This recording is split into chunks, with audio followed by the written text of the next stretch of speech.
arrebatado, porque está dizendo que vai raptar. E aí você sofre um sequestro relâmpago foi arrebatado. Não, você foi raptado. Mas não é nesse sentido aqui não. Bom? Então o termo arrebatamento deriva da palavra raptus em latim, que significa arrebatado rapidamente com força. O termo em latino raptus equivale a harpazo em grego, traduzido por arrebatado, em Apocalipse 4,17. Agora, esse evento descrito aqui em 1 Coríntios 15 refere-se à ocasião em que a igreja do Senhor será arrebatada da terra para encontrar-se com Ele nos ares. O arrebatamento abrange apenas os salvos em Cristo. Então, olha só, o Senhor refere-se à ocasião em que a igreja do Senhor. Quem é a igreja do Senhor? Nós. Ou é a Bíblia que vai subir para ser arrebatada? Não. Nós. Do Senhor. E será arrebatada da terra para encontrar-se com Ele nos ares. Ou seja, nós vamos subir.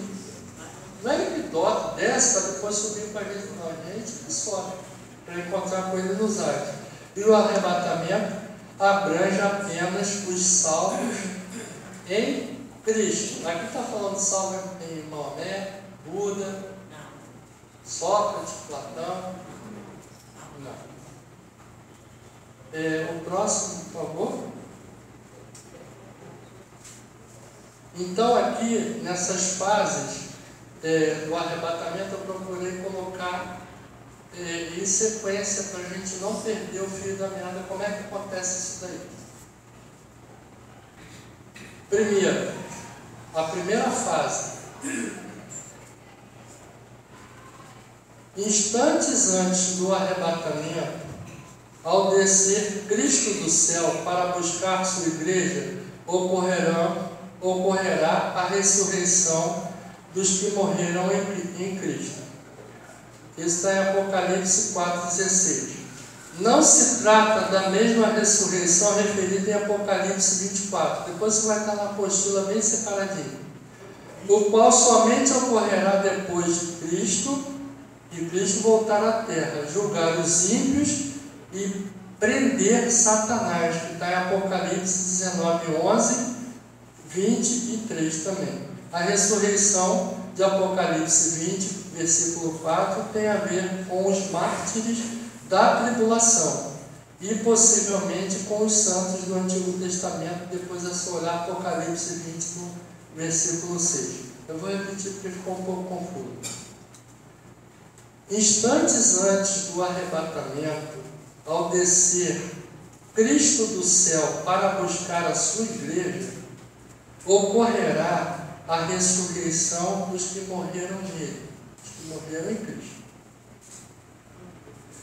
Não se trata da mesma ressurreição referida em Apocalipse 24, a qual somente ocorrerá depois de Cristo voltar à terra, julgar os ímpios e prender Satanás. Ele está falando duas coisas: do arrebatamento e do julgamento. Julgar, arrebatar e depois julgar. Entendeu? E a ressurreição tem a ver com os mártires da tribulação e possivelmente os santos do Antigo Testamento. Então, olha só, tem a ver com os mártires da tribulação e provavelmente com os separados do Antigo Testamento. Pergunta: Elias foi um homem separado? Foi. Eliseu? Foi. Eu ontem estava falando com o Gabriel. Elias teve um mimimi, teve um ataque de estrelismo. Aí o Senhor Jesus, Deus repreende e fala: Elias, você está muito preguiçoso, eu tenho 7.000 para colocar no teu lugar. Fica na tua aí, porque se você não fizer nada, tem mais 7.000 para colocar. Só 7.000. Fica tranquilo. Ou seja, eu não preciso de você, imbecil. Você que precisa de mim. É o contrário. Elias começou a dar um ataque de estrelismo. Não, eu sou o cara, se eu não fizer, Deus não faz nada. Elias, fica na sua, que tem 7 mil na fila. Eu tiro você desse negócio e boto o outro. Se o outro não quiser, eu tenho 7 mil. Essa fila indiana de 7 mil pessoas vão botar no seu lugar. Amém? Segundo, então nós estamos aqui dissecando as fases do arrebatamento. A primeira eu expliquei. Vamos na segunda. Ao mesmo tempo que ocorre a ressurreição dos mortos em Cristo, os crentes vivos serão transformados.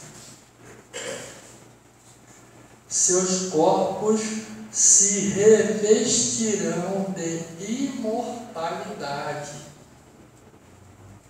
Essa passagem está em 1 Coríntios, capítulo 15, versículos 51 a 53.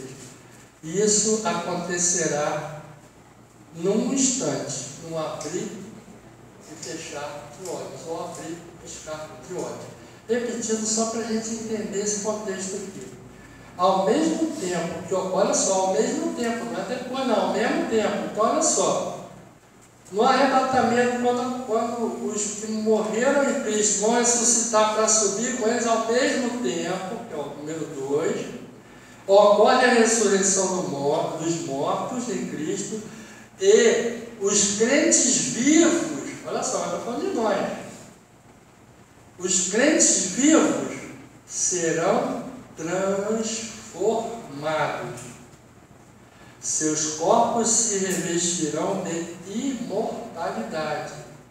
1 Coríntios 15, 51 e 53. Isso acontecerá num instante, no abrir e piscar de olhos. Pergunta.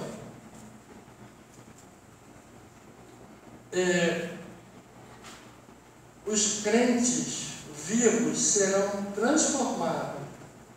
Seus corpos se revestirão de imortalidade. Aqui está falando de crentes vivos.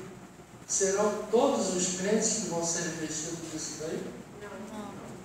Claro que não. Então está falando de crente, mas aquele que tem um coração sincero. Porque crente, o diabo também crê. O diabo crê em qualquer coisa que ele quiser crer. Ele é crente também, ele sabe quem é Deus, sabe quem é Jesus, sabe quem é Espírito Santo, sabe tudo. Ele é um crente. Mas a palavra crente é uma palavra meio forçada. Quer dizer, você é crente? Não, meu irmão, eu sou cristão. Eu não sei nem se eu sou cristão, eu sou seguidor de Jesus, sei lá. Outra coisa também que eu lembrei que uma coisa puxa a outra. Eu vou pregar naquela igreja lá. Pregar dá um sentido, mas você vai pregar de novo alguma coisa. Eu vou ministrar, é uma palavra mais leve. Porque o nosso Salvador foi pregado no madeiro. Então isso é meio, só fazendo um parênteses. Então entenderam? Número 2, na sequência do arrebatamento, ao mesmo tempo que ocorre a ressurreição dos mortos, ou seja, ao mesmo tempo, os mortos em Cristo, os crentes fiéis, no caso, vivos serão transformados e seus corpos serão revestidos de imortalidade. Isso acontecerá em instantes do abrir. Gente, como é que eu vou ser arrebatado para um lugar onde mora o Altíssimo, ou para o céu, como queira, ou para o Éden, enfim, com esse corpo aqui? Bom, carne, osso, sangue, coração batido. Eu já morri.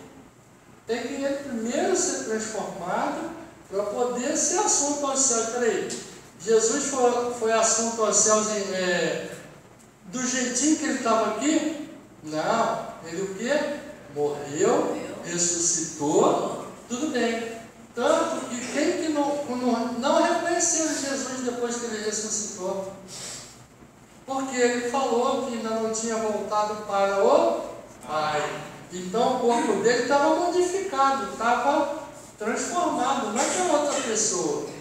Mas, por exemplo, você vê um cara na rua de barba, bigode e cabeludão.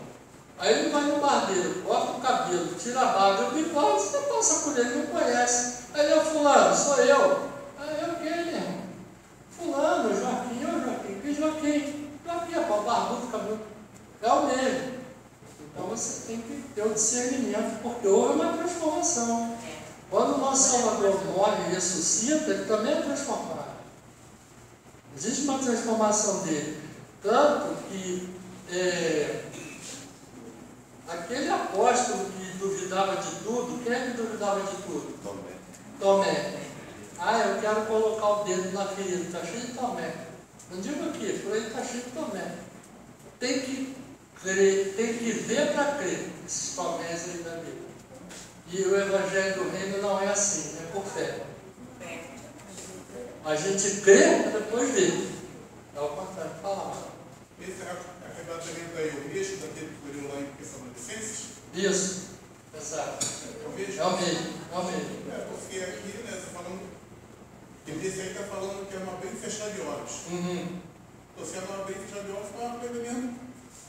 Sim, mas olha só, mas tudo bem, mas serão transformados. E depois de revestido do poder, aí não abrir e fechar de olhos. Todo olho vai ver isso daí. Uma transformação. Exatamente. Aí vai, depois da transformação, aí desaparece. Tudo bem. Essa questão de. Não quero ler mais. De transformado. Só essa parte aí é uma parte espiritual. Só vai acontecer a parte espiritual se o coração da pessoa estiver transformado aqui na terra. Exatamente. Porque não vai acontecer a transformação espiritual se Jesus não arrebatar o coração aqui na terra da pessoa. Perfeito. Certo? Então, não adianta transformar uma pessoa, como eu estava falando, um trigo. Não, trigo não, joio. Aquela pessoa que é dura cerviz, ela não se curva nada. A pessoa que é autossuficiente, entende? Então, a pessoa tem que se render ao reino de Deus, para poder. Deus não tem nada mesmo, porque Deus não arruma a porta, ele faz o que ele quiser, mas ele tem elegância para fazer. Ele respeita a vontade. Amém? Eu vou falar o terceiro, depois o pastor pode dar um preparo. Tá. O terceiro só, que está ali na tela.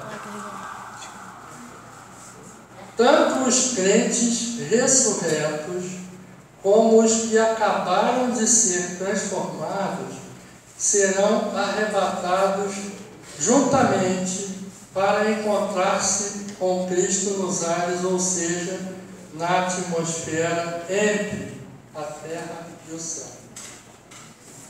Essa atmosfera entre a terra e o céu é um espaço, não é purgatório não, aqui na Igreja Católica não. Esse espaço entre a terra e o céu é o espaço em que a gente vai estar nos ares, com o nosso Salvador nos ares. É um espaço que a gente não sabe dizer ainda porque a Escritura não revela. Mas não é purgatório, não é um pedacinho não. Então, gente, vamos fazer um intervalo agora. São 12h20 mais ou menos. Amém? A gente comeu alguma coisinha.